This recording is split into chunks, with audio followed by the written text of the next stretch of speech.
মেয়েটাকে দেখছো কিরকম ঝগড়া করছে। এবারে এই ঝগড়াটার কারণ আমি তোমাকে বলবো। আসল কথা হয়েছে এটাই, ঠিক আছে, কি ট্রেনে দুজন মা আর মেয়ে সফর করছিল।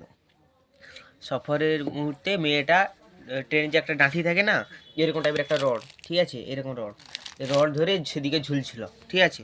এই জন্য একটা কাকিমা বললেন যে রড ধরে ঝুলছে কেন, পড়ে যাবে, ঠিক আছে। তার মা বলছে আমার মেয়ে ঝুলছে তো তোমার অসুবিধা কোথায়, ঠিক আছে। মানে তার মাও পাগলা চুদা আছে, তার মেয়েটাও পাগলা চুদা আছে, দুজনেই পাগলা চুদা। এই ভালোভাবে বোঝাচ্ছেন তাকে যে পড়ে যাবে তখন ক্ষতি হবে, যে তার মা কি বলছে দেখো। তারপর পাশে থাকা একটা কাকিমা মেয়েটাকে বলছেন আর তার মাকে বলছেন আপনি যদি এইভাবে ঝগড়া করেন তাহলে আপনার মেয়ে কি শিখবে, ঠিক আছে। তারপর সে মেয়েটা এইটুকু না আরো ছোট হবে, এরকম এরকম এরকম ঠিক আছে না, এরকম মেয়েটা এত বড় বড় কথা বলছে, এত বড় বড়।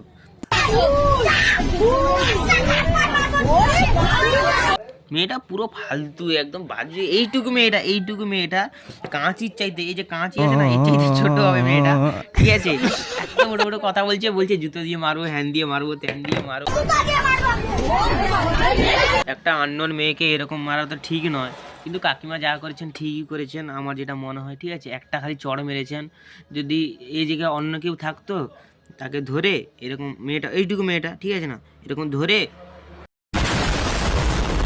বুঝে নিয়েছো তো, ধরে ফেলে দিত, ব্যাস কাজ খাতাম, ঠিক আছে। তার ঘরের লোক কিছু করতে পারতো না। কিন্তু এইটুকু মেয়েটা যে এত বড় বড় কথা বলছে, কিংবা একে মারবে, জুতো মারবে বলছে এত বড় মানুষকে, ঠিক আছে, এগুলোকে সে ঠিক করছে? তোমরা বলো কমেন্টে।